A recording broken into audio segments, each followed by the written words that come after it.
En visite officielle à Moscou, le capitaine Ibrahim Traoré a été chaleureusement accueilli par le président russe Vladimir Poutine. Ce dernier a souligné l'importance de la présence du président burkinabé lors de la cérémonie commémorant le 80e anniversaire de la Grande Guerre patriotique. Il a rappelé leur précédent entretien à Saint-Pétersbourg en 2023, lors du sommet Russie-Afrique, et a salué l'approfondissement des relations entre les deux pays. Le président Poutine a évoqué le rôle historique du Burkina Faso dans la coalition anti-Hitler, où plus de 30 000 de ses citoyens ont combattu aux côtés de la France libre du général de Gaulle. Aujourd'hui, a-t-il dit, c'est une nouvelle lutte qui unit les deux pays, celle contre l'extrémisme et le terrorisme. Sur le plan diplomatique, les deux chefs d'État se sont félicités de la réouverture de l'ambassade de Russie à Ouagadougou après plus de 30 ans d'interruption, fin 2023. Leurs échanges économiques, bien que modestes, sont en nette progression et une commission intergouvernementale ainsi qu'un groupe de travail ont été mis en place pour renforcer cette dynamique. Sur le volet éducatif, la Russie a annoncé le doublement du quota de bourse pour les étudiants burkinabés en 2024-2025, accueillant ainsi 27 étudiants supplémentaires. Une maison russe a également été inaugurée à Ouagadougou pour promouvoir l'enseignement de la langue et la culture russe.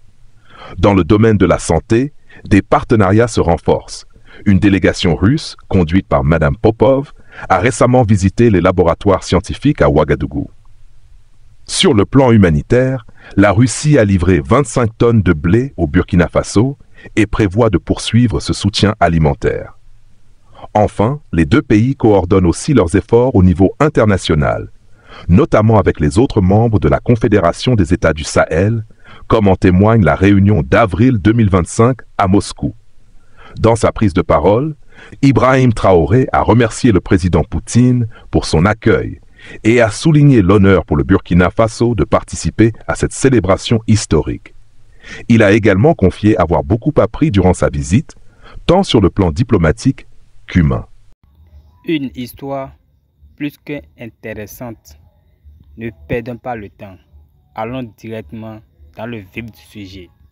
Collaboration dans divers domaines. Fin 2023, après plus de 30 ans d'interruption, eh bien l'ambassade de Russie à Ouagadougou a été ouverte. J'aimerais dire que nos échanges sont encore modestes, mais ils augmentent et c'est une tendance encourageante que nous souhaitons voir se poursuivre. Il s'agit de travailler au renforcement de nos relations économiques et d'échanges commerciaux. Je mentionnerai ce qui a été fait en octobre 2024 au cours des journées économiques du Burkina Faso en Russie.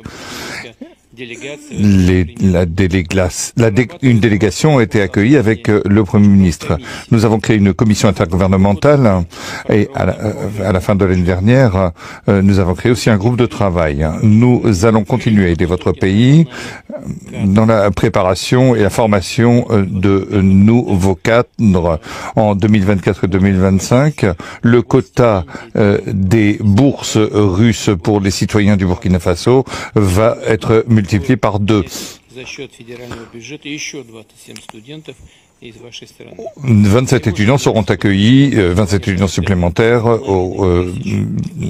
sur le compte du budget fédéral. S'agissant des relations culturelles, eh bien, à Ouagadougou, nous avons ouvert en 2024 la maison russe où est enseigné le russe. Nous avons aussi un potentiel de coopération en matière de santé. Le 24 et le 25 avril, Madame Popov s'est rendue à Ouagadougou. Elle s'occupe des conditions et du développement de laboratoires scientifiques à Ouagadougou.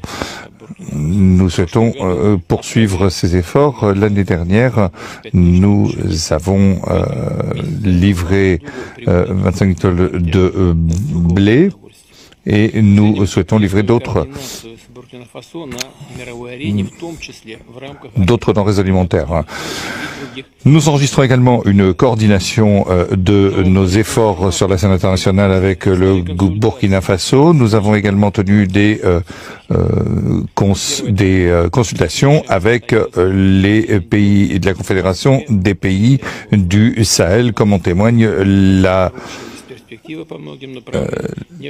l'événement qui s'est déroulé en avril de cette année à Moscou. Je vous remercie de votre attention.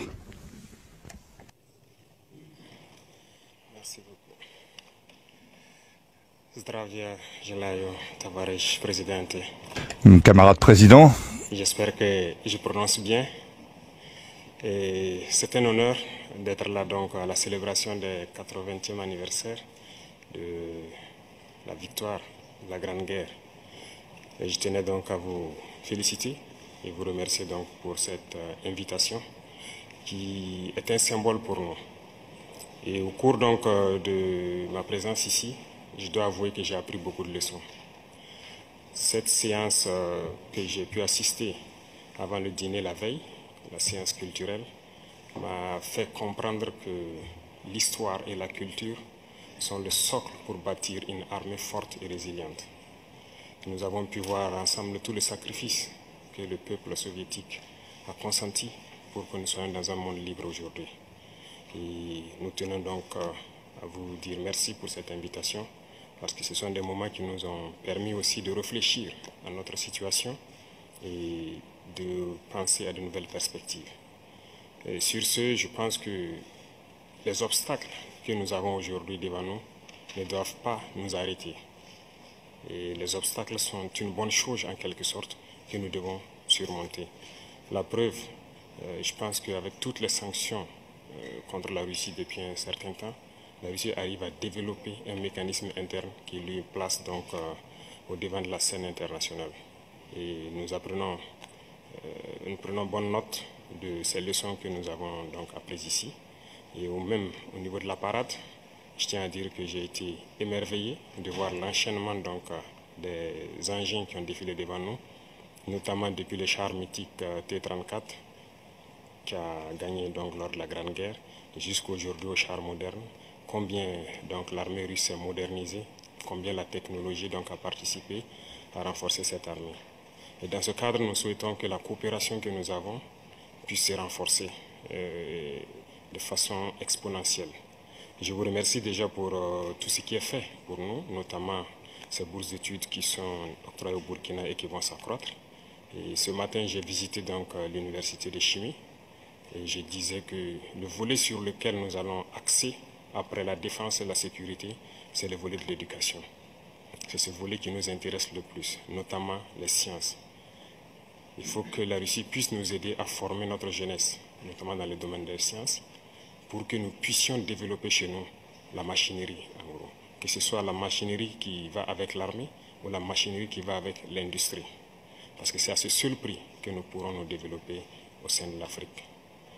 La guerre qui nous est imposée aujourd'hui, nous pensons que ce n'est qu'une manifestation aussi du nazisme. Parce que le terrorisme qui est là aujourd'hui n'est pas du terrorisme, c'est de l'impérialisme. Ce sont nos terres qui intéressent ceux qui nous combattent. Et donc, finir avec cette guerre, avoir une armée forte et lancer le développement de notre patrie, telle est l'essence donc de notre combat. Et nous comptons sur vous pour surtout former nos cadres. Parce que la coopération, telle qu'on le dit, très souvent en Afrique, on aime avoir beaucoup de demandes. Nous savons que vous êtes dans une opération militaire spéciale. Nous comprenons tous les défis qu'il y a. Et le lendemain, qui est incertain pour le monde entier, nous pouvons comprendre ça. Donc nous ne serons pas là peut-être à demander beaucoup de choses, à demander de l'aide ou quoi que ce soit. Mais l'aide que vous pouvez nous octroyer, c'est surtout ce transfert de connaissances que nous voulons. Et donc nous souhaitons avoir plus de bourses et voir dans quelle perspective nous pouvons nous-mêmes donner des bourses à nos étudiants pour étudier ici. Et dans un troisième temps, comment est-ce que les universités ici peuvent se dupliquer au Burkina Faso, notamment celles que j'ai visitées. Et aussi, il y a beaucoup d'autres universités dans le domaine des sciences. Comment on peut les dupliquer au Burkina Faso avec tous les laboratoires nécessaires qu'il faut pour former de manière pratique nos jeunes et que nous puissions être donc au cœur de notre propre développement. Donc c'est la demande essentielle que nous avons actuellement dans le contexte que nous vivons pour pouvoir transformer tout ce que nous avons sur place, produire beaucoup de choses nous-mêmes et que le Burkina Faso soit un hub où beaucoup de jeunes Africains vont venir et apprendre aussi la science. Parce qu'ici en Russie, vous avez d'éminents scientifiques et il y a eu beaucoup de savants que nous continuons donc d'étudier leurs œuvres. Et je pense que c'est un arbre où nous pouvons soutirer la science pour nous développer. L'autre chose, c'est surtout dans le domaine militaire. Nous avons beaucoup de projets avec donc, le ministère de la Défense. Nous souhaitons donc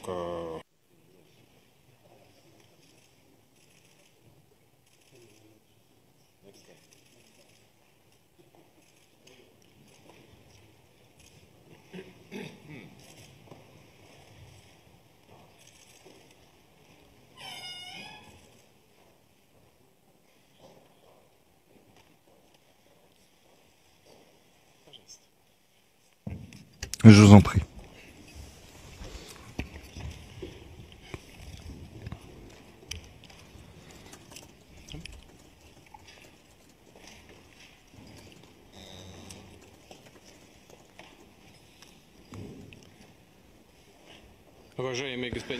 Monsieur le Président, chers amis, nous sommes très heureux de vous voir et je veux tout d'abord, au début de notre entretien, vous remercier de votre décision de participer à la manifestation commémorant le 80e anniversaire de la Grande Guerre patriotique.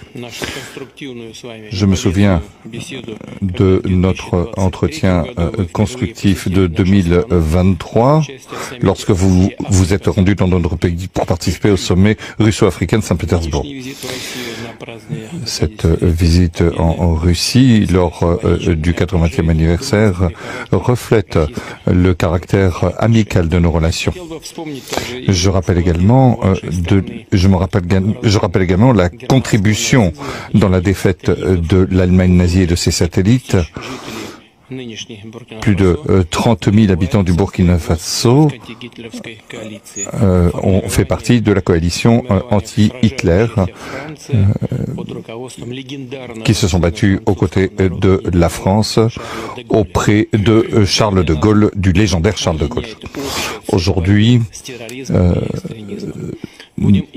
ce qui nous unit, c'est la lutte contre l'extrémisme et le terrorisme. Il s'agit de restaurer l'ordre constitutionnel face à des groupes radicaux dans certaines régions du Burkina Faso. Au cours des 2 dernières années, nous avons fait des progrès importants dans le cadre de notre collaboration dans divers domaines. Fin 2023, après plus de 30 ans d'interruption, eh bien l'ambassade de Russie à Ouagadougou a été ouverte. J'aimerais dire que nos échanges sont encore modestes, mais ils augmentent et c'est une tendance encourageante que nous souhaitons voir se poursuivre. Il s'agit de travailler au renforcement de nos relations économiques et d'échanges commerciaux. Je mentionnerai ce qui a été fait en octobre 2024 au cours des journées économiques du Burkina Faso en Russie.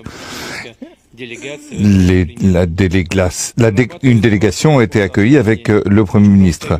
Nous avons créé une commission intergouvernementale et à la fin de l'année dernière, nous avons créé aussi un groupe de travail. Nous allons continuer à aider votre pays dans la préparation et la formation de nouveaux cadres en 2024 et 2025. Le quota des bourses russes pour les citoyens du Burkina Faso va être multiplié par 2. 27 étudiants seront accueillis, 27 étudiants supplémentaires sur le compte du budget fédéral. S'agissant des relations culturelles, eh bien, à Ouagadougou, nous avons ouvert en 2024 la maison russe où est enseigné le russe. Nous avons aussi un potentiel de coopération en matière de santé. Le 24 et le 25 avril, Madame Popov s'est rendue à Ouagadougou.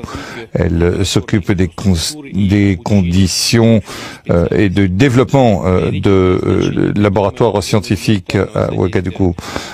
Nous souhaitons poursuivre ces efforts. L'année dernière, nous avons livré 25 tonnes de blé et nous souhaitons livrer d'autres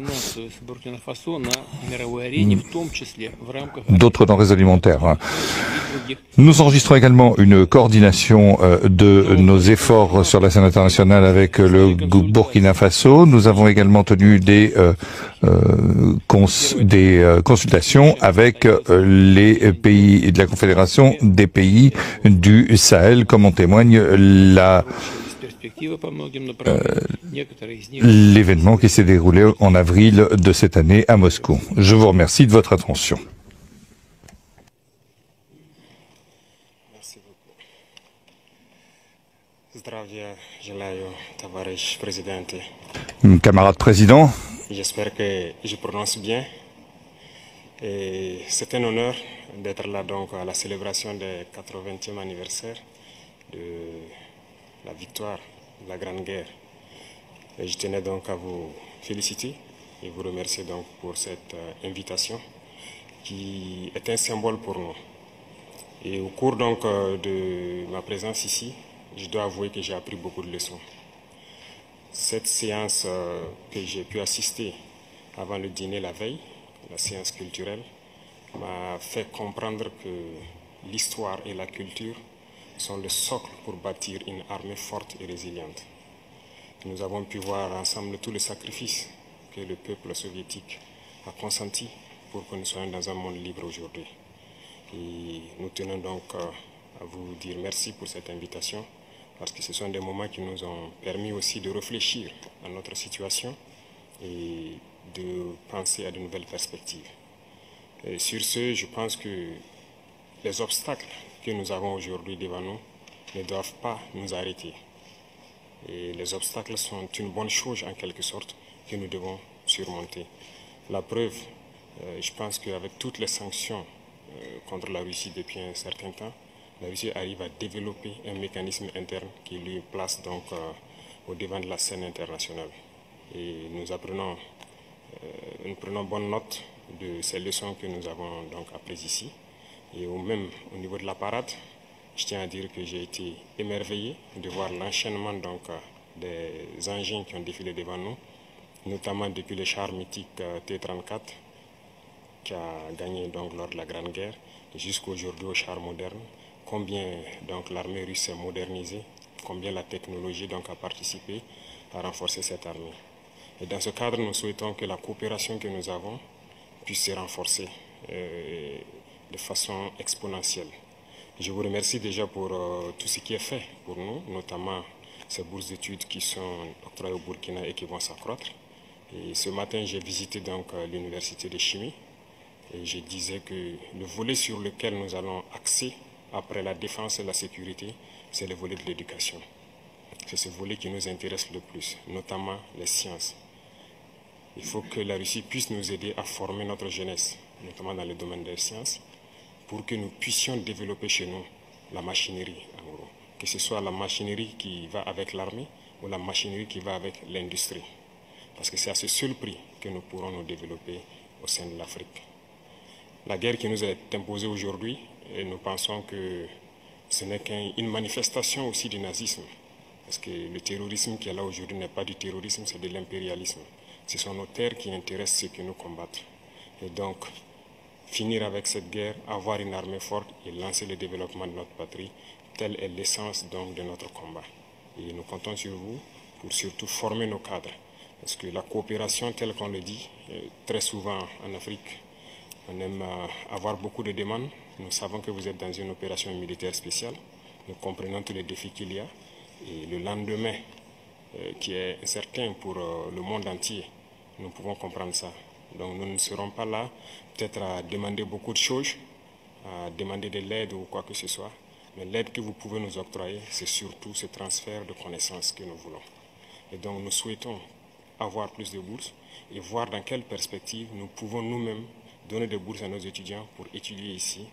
Et dans un troisième temps, comment est-ce que les universités ici peuvent se dupliquer au Burkina Faso, notamment celles que j'ai visitées. Et aussi, il y a beaucoup d'autres universités dans le domaine des sciences. Comment on peut les dupliquer au Burkina Faso avec tous les laboratoires nécessaires qu'il faut pour former de manière pratique nos jeunes et que nous puissions être donc au cœur de notre propre développement. Donc c'est la demande essentielle que nous avons actuellement dans le contexte que nous vivons pour pouvoir transformer tout ce que nous avons sur place, produire beaucoup de choses nous-mêmes et que le Burkina Faso soit un hub où beaucoup de jeunes Africains vont venir et apprendre aussi la science. Parce qu'ici en Russie, vous avez d'éminents scientifiques et il y a eu beaucoup de savants que nous continuons donc d'étudier leurs œuvres.